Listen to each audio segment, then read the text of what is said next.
They were America's first family of fright. It was one of a kind, very unusual, and we just didn't know what to expect. Oh, we had lots of fun with that. You ain't heard nothing yet. It was such a bang.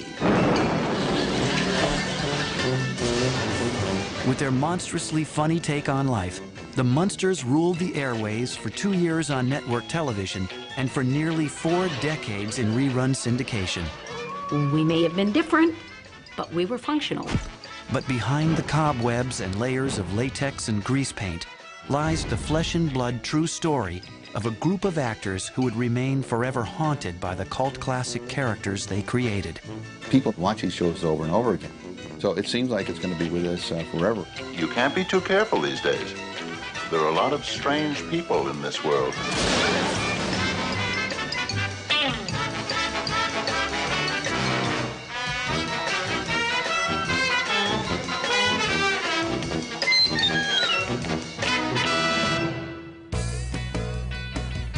(1964). It was the year of the Mustang, Little Surfer Girls, and the British invasion.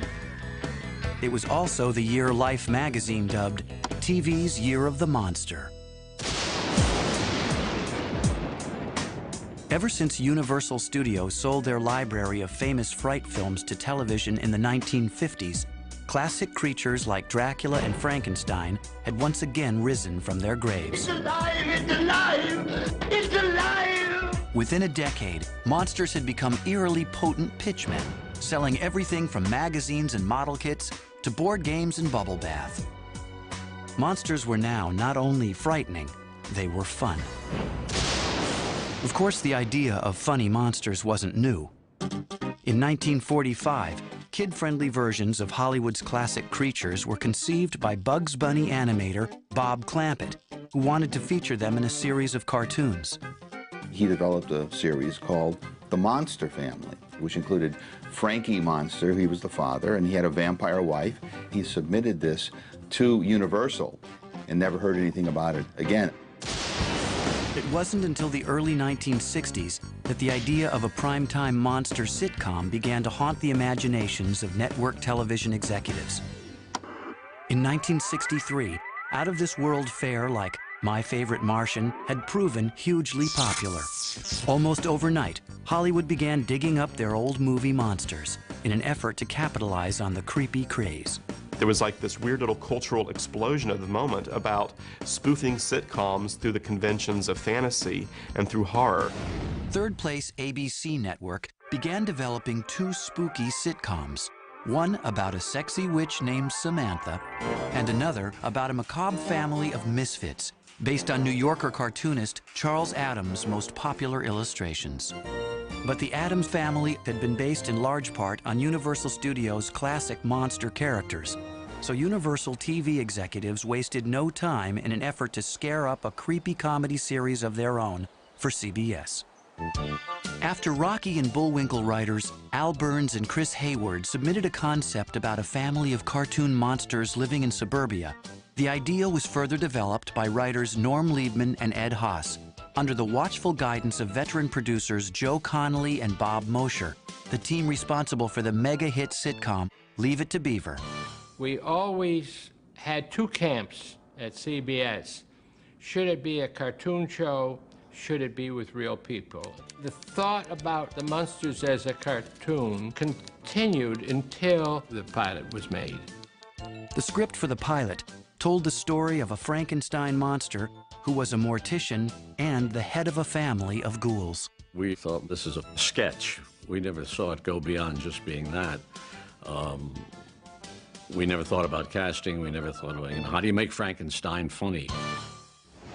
In an effort to find the perfect actors for the Far Out project, the producers quickly cast popular New York stage and television personalities Fred Gwynne and Al Lewis, who had already demonstrated their brilliant comedy timing on the popular NBC sitcom Car 54, Where Are You? The phone rang. He said, by the way, we're doing the pilot for a new series. Would you be interested? At first, I thought it was an idiot friend of mine, playing a practical joke. The rubber-faced Lewis seemed the ideal choice to play Grandpa, the over-the-hill vampire who dabbles in black magic and delights in reminiscing about the good old days back in Transylvania. And at 6 feet 5 inches in height, Fred Gwynne was the perfect fit for the lumbering, bumbling patriarch, Herman Munster. In the spring of 1964, Universal Television executives commissioned the filming of a 16-minute presentation shot in color and based on an early script by Liebman and Haas. Why are you whispering? Oh, I don't want to wake your folks. Oh, don't worry about them. They're always up all night. It was intended to show CBS executives just what a family of funny monsters would look like in the flesh. Someone's coming. Hi, Uncle Herman. Hello, Marilyn. I forgot my keys. I'd like you to meet my date. This is Jack.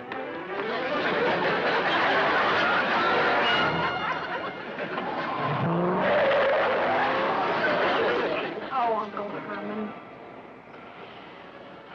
What's the matter with me anyway? The test made the best of an existing set, theme music from an old Doris Day movie, and a cast that included Joan Marshall as Herman's vampire wife, Phoebe, Happy Derman as the couple's werewolf son, Eddie, and Beverly Owen as the Munsters' young niece, Marilyn, whose all-American beauty made her the family misfit. The Munsters felt they were the most normal family around, and the one that they kind of took pity on was Pretty Marilyn, who seemed like a grotesque mutant in this family. The character had been inspired by one of Hollywood's best-loved movie stars. Think of the name, Marilyn Munster, Marilyn Monroe. Certainly the wig they put on me made me, I mean, no way would they ever make me look like Marilyn Monroe, but they sure tried. You're home early, dear. Have a nice time. Yes, I guess so. Would you like to have a little something to eat? No, thank you. I have some warm lady fingers in the oven. No. I think I'll just go right upstairs and go to bed. Night, everybody. Night, Uncle Herman. Good night, Marilyn. Good night, dear. Although the presentation was photographed in color, the producers decided to hedge their bets by striking distribution prints in more cost-conscious black and white. It was $10,000 more to do it in color than in black and white. And neither CBS or Universal was willing to pick up that extra $10,000 a segment, and that's why it was shot in black and white. Eddie, would you come down here? I want to try this jacket on you. CBS was eager to let the Munsters take up residence on their fall schedule. You can't make me! Don't talk fresh to your mother, and stop playing with that noose. You can't make me! But before the final decision to order the show was made, the network requested a series of significant finishing touches. Gone was Happy Derman's ferocious portrayal of Eddie Munster. You never let me have any fun! I'm gonna hold my breath and turn myself back into a toad! Gone, too, was Happy Derman, replaced by a more approachable Butch Patrick. Happy Derman wasn't very happy. He was the meanest little kid I've ever seen, and the character that they wanted, at least the way I took it, was just a regular kid who happened to have loving parents and a family unit. But this kid seemed like so out there that I don't think he would have been very helpful in a Leave It to Beaver type attitude, which is, I think, what they were looking for. Another casting casualty was Joan Marshall, whose eerie similarity to Carolyn Jones's interpretation of Morticia Addams seemed too close for comfort. You think you're the only one who works hard? Huh? Well, how would you like to have to clean 9 rooms and a dungeon every day? In an effort to give Herman's wife a warmer, more earthly appeal, veteran screen siren Yvonne DiCarlo joined the cast as Herman's steadfast vampire wife, Lily. You think you're the only one who works hard? How would you like to have to clean 9 rooms and a dungeon every day? I had done the 10 Commandments and other things that people remember. European people might remember those comedies that I did in England. But for Gwynne and Lewis, the casting of the glamorous DiCarlo threatened to cause tensions on the set. When Fred and I had heard that they had hired Yvonne DiCarlo, we went to the producers. And being from New York, we barged in, what do you mean? And we were not too keen because she was a bona fide movie star. We thought she wouldn't fit in and play that kind of comedy. But the chemistry between the principals now clicked, and any fears that Gwyn and Louis had about DeCarlo soon faded. We were wrong. We were wrong, Fred and I.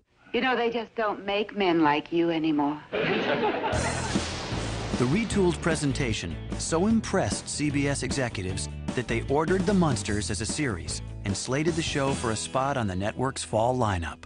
Now, you be a good boy. See? Mommy sewed the ear back on your woof-woof. Gee, I don't want to go to bed yet. It's still dark out. You will do as you're told.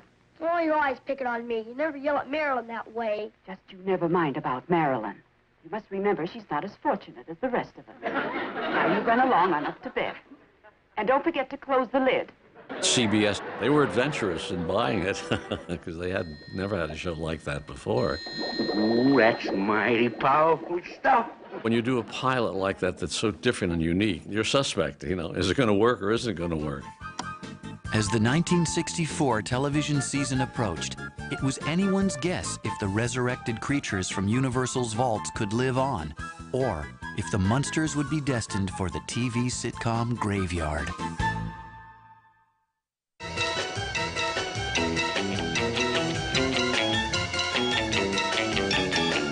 On Thursday, September 24th, 1964, The Munsters premiered on CBS with a title sequence that cleverly parodied the opening credits of wholesome sitcoms of the day.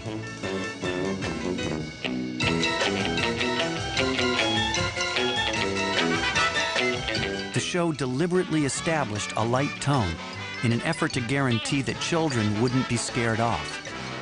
They wanted to be Leave It to Beaver, Father Knows Best, The Donna Reed Show, all the family shows on television. They wanted to play against what they were, which was absolutely right. And they did it, and it worked very well.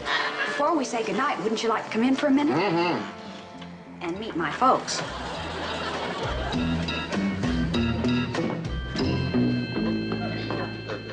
They're standing real close, Lily. You know, this is the 4th date she's had with that young man. Yes, it's amazing how some boys will overlook a girl's appearance. You would never think on paper this would fly, but the characters became so friendly and so likable that after the first episode, you just totally bypassed the fact that they were monsters and you just started laughing and really loving them. Boy, look at the neat lightning. I sure hope it hits our house. Eddie, how do you like me as Priscilla? Corny. Why don't you dress up as a lady gorilla or something pretty like that? I don't think even that would help me. But in addition to the laughter, the Munsters' early episodes also featured sly moments of social commentary. Oh, it's you, Mr. Blue. Oh, yes, it's me, all right. I thought it might be them. Here they were, these different people, different color actually. They moved into your neighborhood. Did they bring property values down? All these things that people used to worry about back in the early 60s. Well, those Munsters are not running me off my property, but I don't want them wandering over here, if you know what I mean. Within weeks of its premiere, The Munsters was a bona fide hit, joining Bonanza, Gunsmoke, and the Beverly Hillbillies on the coveted list of top-rated TV shows. Stop now. Are you kidding? You hear him out there? I'm a smash. Kids really got the Munsters. I mean, I know I did. I mean, it was like this whole notion of turning domestic sitcoms on their head. Its success for the children brought many adults to the set, and they all seemed to find it acceptable. Yet, in spite of its instant popularity, the series did have its share of growing pains. The production process was slow due to the amount of time it took to transform the show's actors into Munsters. It was a heavy show. You know, we had to be there 6 o'clock, 2-hour makeup and the hair. My makeup was like a model's makeup that would have to put on for modeling and going down the runway, and except for the hair. The hair was extreme. Say, listen, why don't you send that man who does your hair? He's just a mortician, not a miracle worker. She had like 6 people that walked her around because of her wig. She had this huge wig that, you know, weighed 20 pounds. It was unbelievable. It was really nuts. It was a process that was not only painstaking, it was often downright painful. Fred had the headpiece and the bolts and the foam. Terrible. He had that big heavy outfit that he put on. Underneath was all made out of rubber. It was a suit that they had underneath his wardrobe. He suffered terribly, Fred, under the foam. And then he had the clothes on top. And he used to sweat unbelievable. He would put this air hose down inside the suit and blow cold air down there, drink gallons and gallons and gallons of lemonade to keep from being dehydrated, but he still got thinner and thinner and thinner. He really lost a lot of weight doing the show. Although Beverly Owen didn't have to endure hours in the makeup chair, the 25-year-old actress did have to deal with another serious challenge: homesickness. Earlier convinced that the series wouldn't sell, Beverly had reluctantly relocated from New York City to Los Angeles. I got a call to come and do a pilot, and I said, but I'm in love with someone in New York. I don't want to move to... Well, just come out and do the pilot. And I did, and so it was when I got the call that it was going to series that I was no longer happy. The cross-country move separated the actress from her boyfriend, and she desperately missed him. She started to cry and cry and cry, and finally she just didn't want to even come to work. Well, I'd signed one of those 7-year Hollywood contracts, and I certainly didn't get a lawyer. I just believed what they told me. Fred and Al went to the producers and said, this woman is miserable, she's crying all the time, let her out of the contract, or we'll leave. So basically, they gave him an ultimatum: if they don't let her go home, the show's over. After just 13 episodes, Beverly Owen packed her bags, returned to New York City, and ultimately married her boyfriend. But now, less than halfway through the series' critical first season, the show's producers were desperate to find another Marilyn Munster. Following an exhaustive search, they hired Pat Priest, the actress daughter of U.S. Secretary of the Treasury Ivy Baker Priest. Although nearly 30, Pat bore a striking resemblance to Beverly Owen. She also had another attribute, which appealed to the cost-conscious production team. When I went in to do the test, I happened to fit into Beverly's clothes. They dressed me like Beverly, they did my hair like Beverly, and I guess I was enough of the same stature and size that it worked. On December 24th, 1964, Pat Priest slipped into the role of Marilyn Munster. Ironically, many viewers didn't even realize a change had been made. Marilyn, are you sure you won't be frightened staying here alone? Oh, of course not, Aunt Lily. How could I be frightened staying in a friendly old house like this? With the cast members now firmly established, the Munsters began to hit a creative stride. Rather than depend on the one-joke premise of a family of monsters living life in a suburban neighborhood, the series quickly evolved into a creative showcase for Gwyn, Lewis, and DeCarlo. Herman Munster went from being lumbering, deadpan, and dour to childlike, simple-minded, and gentle-hearted.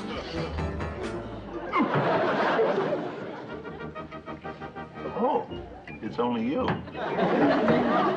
Grandpa became the straight man, a cross between a geriatric Dracula and a mad scientist.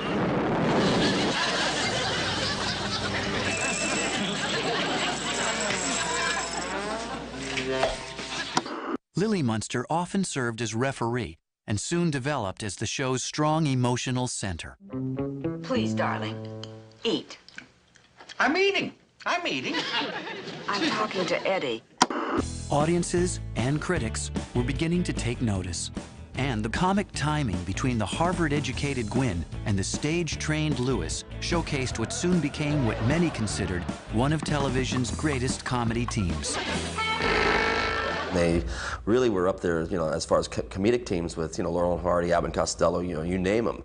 You had Al Lewis, who was from vaudeville and burlesque and great shtick, and you had sort of this benign, childlike figure of Herman Munster that Fred Gwynne played. I think there's where you get your sort of like Laurel and Hardy comparisons and Abbott and Costello, because they did establish a rhythm together. You'll never last. You'll eat before the day is up. Oh, no, I won't. Today's Thanksgiving. Thanksgiving? I told you he wouldn't make it. You mean Thanksgiving with turkey and cranberry sauce? That kind of Thanksgiving? Yeah, that's the kind with the dressing and the mashed potatoes and the gravy. The dressing, the mashed potatoes, and the gravy. And the pickled beets and the mushrooms and the candied yams. With the pickled beets, and the mushrooms, and the candied yams. And the homemade biscuits oozing with melted butter. Homemade biscuits oozing with melted butter. And don't forget the pumpkin pie. Pumpkin pie.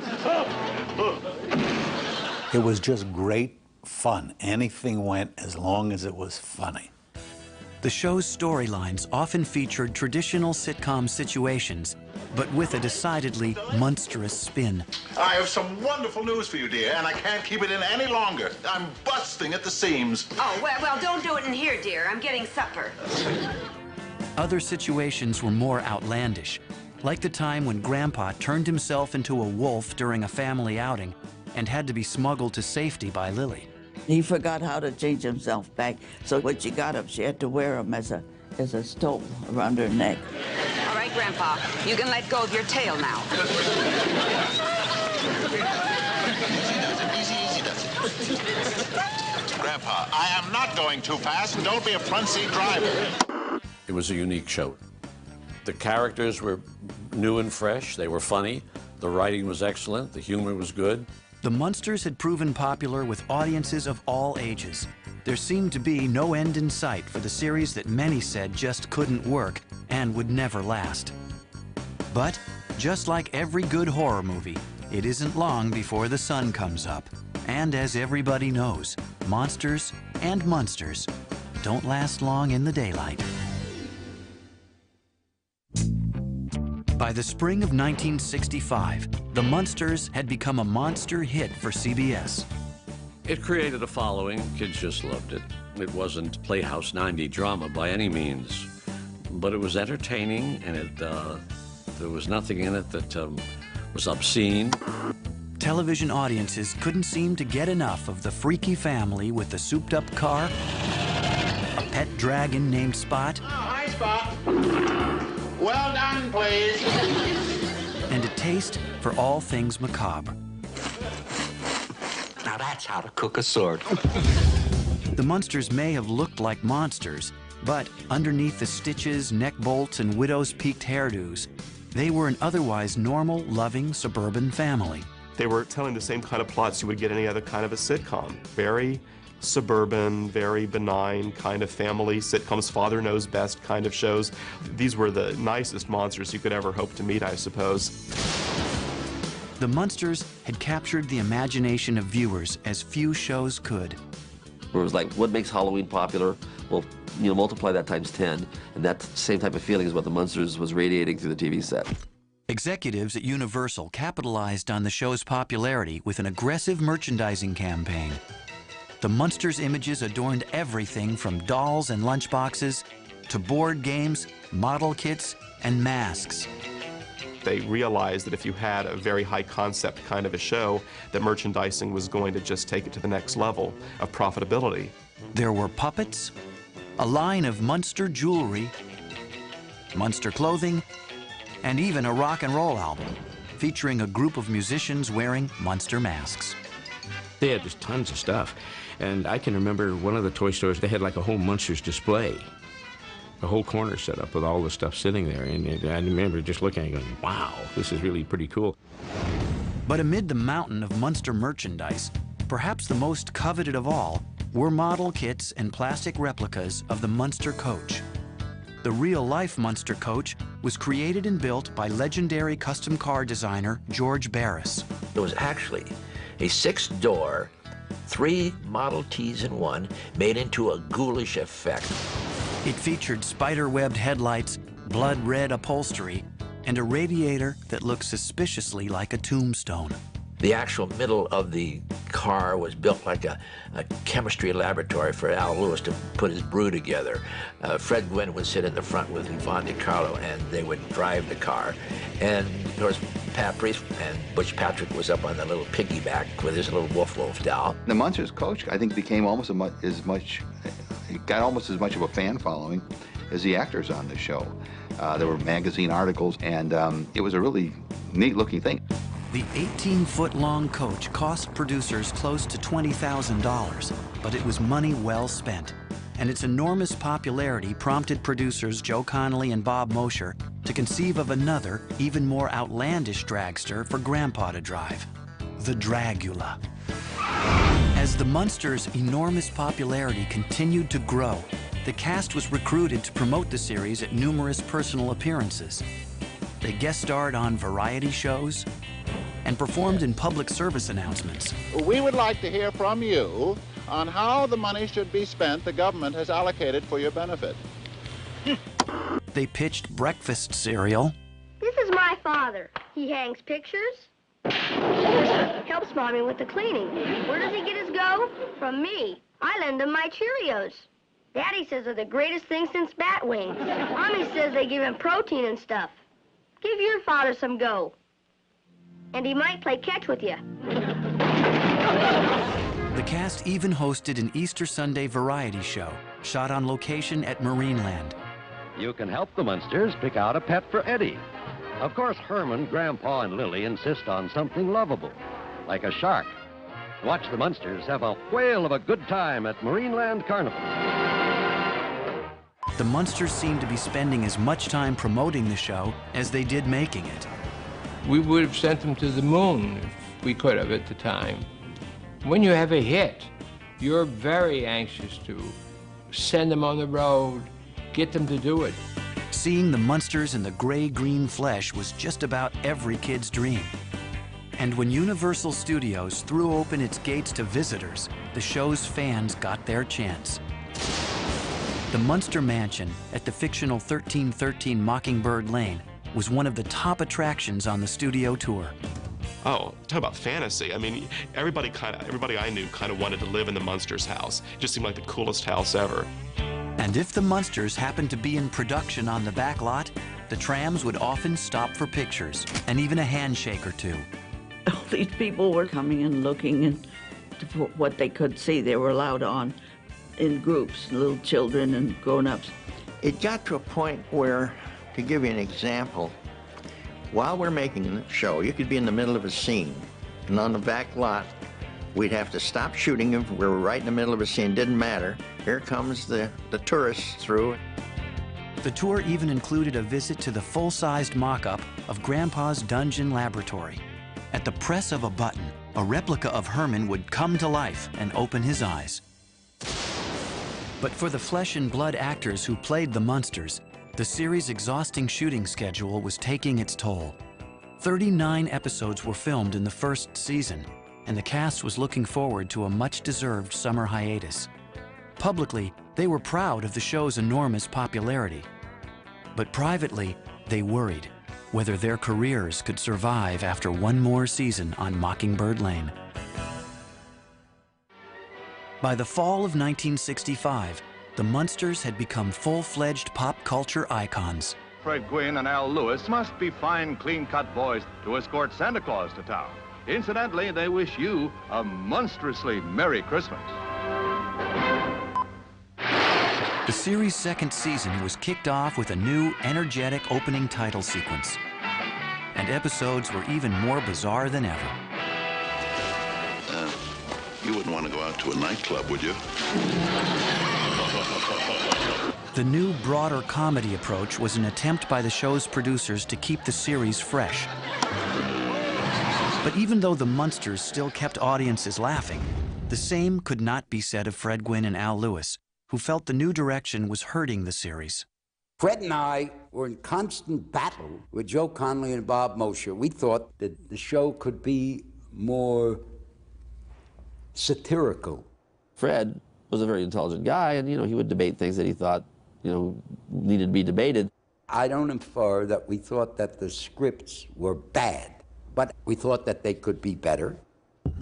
One episode that Fred Gwynne did enjoy doing that year was called Just Another Pretty Face. In it, the versatile actor got a welcome opportunity to perform without his Munster makeup, when Herman Munster is accidentally transformed into a normal-looking man. Herman? What? I've got it. We'll make an appointment with Dr. Dudley to discuss the possibility of plastic surgery. Plastic surgery. Plastic surgery? Lily, what a wonderful idea. I could kiss you. As a matter of fact, I think I will.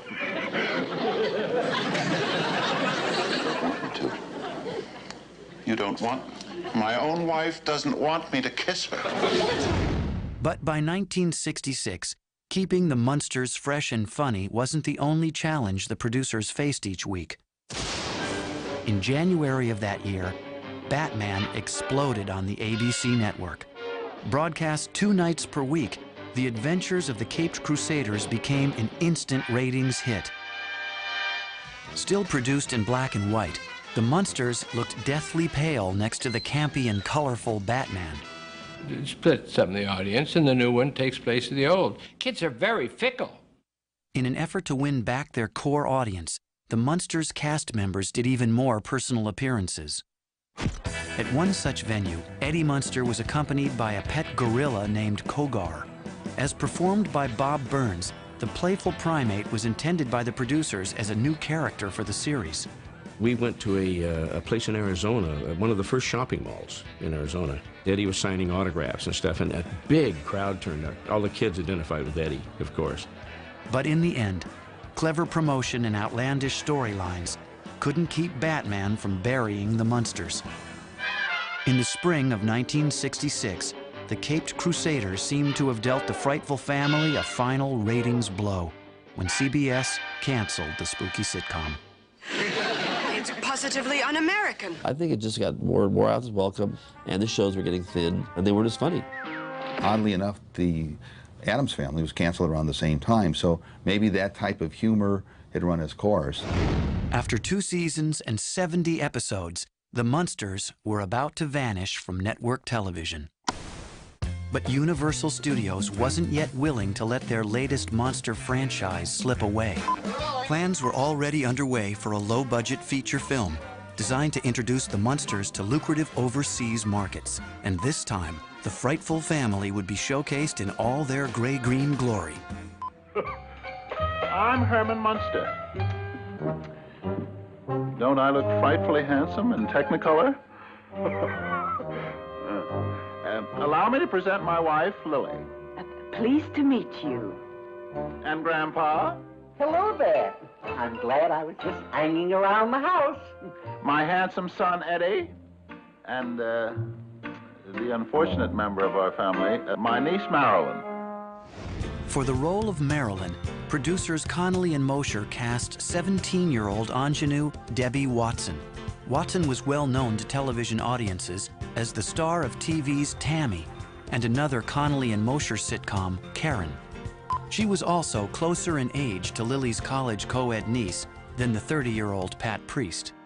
I kind of came into the movie as more of an outsider because they were a family working together every day. But everyone was so professional and nice to me that it was never a problem for me. But the news of the switch came as a crushing blow to Pat Priest, who had learned of the change while she was still shooting the series. I was devastated, just devastated. And they came down on the set and told me.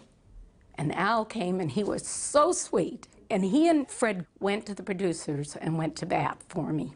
It didn't work, but they did it. For the rest of the Munster clan, the experience of making Munster Go Home was bittersweet. This was our last hurrah, so we kind of had some fun with it because we knew it was only going to be a 6-week shoot, and then we'd all be on our merry way. So it was neat. Herman Munster inherits a fortune and a castle full of homicidal relatives. This is the secret of Munster Hall. Call the police. Right. Get the FBI. Will do. Call Scotland Yard. Right now. Phone Batman. I got it. Car 54, where are you? The close-knit camaraderie that the Munsters cast had developed was coming to an end. But so were countless hours in the makeup chair and the nagging doubts about whether or not the offbeat series had doomed them to be typecast. See Herman Munster in his Dracula challenge some of the world's fastest cars in history's weirdest race.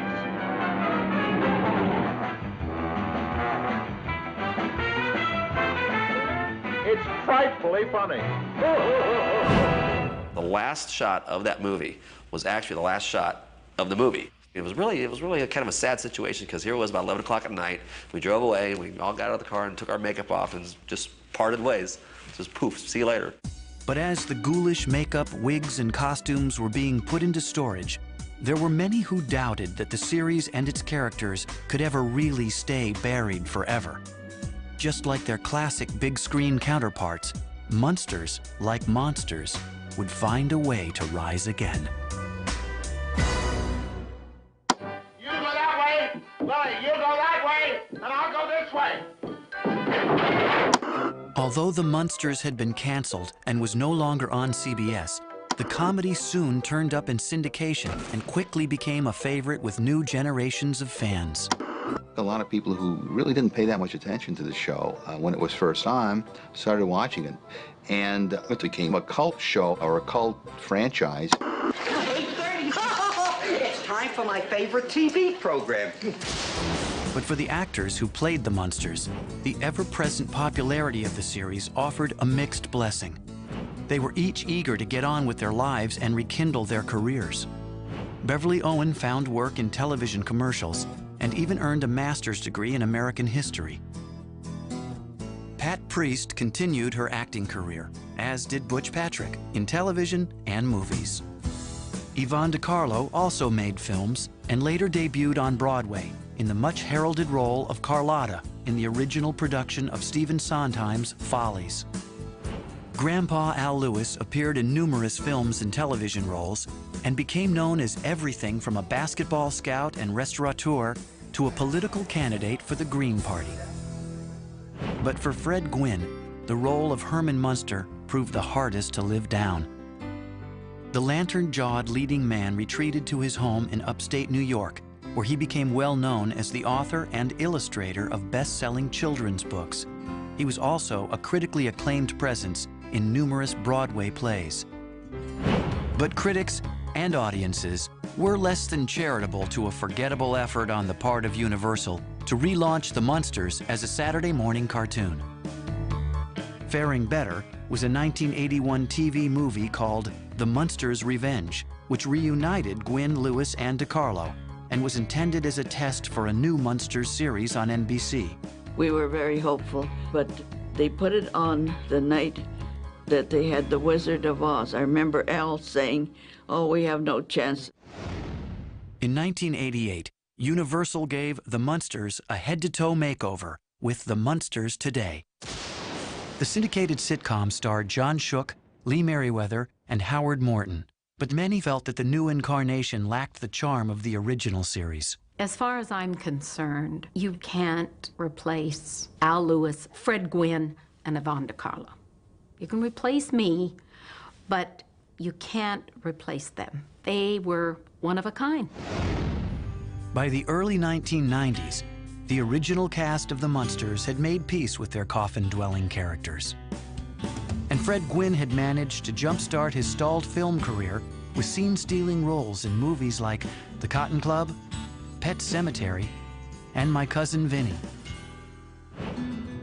But on July 2nd, 1993, Munster fans around the world were devastated when they learned that Fred Gwynne had died of pancreatic cancer. He was a talented man, talented artist. As a TV dad, he was the best you could ask for.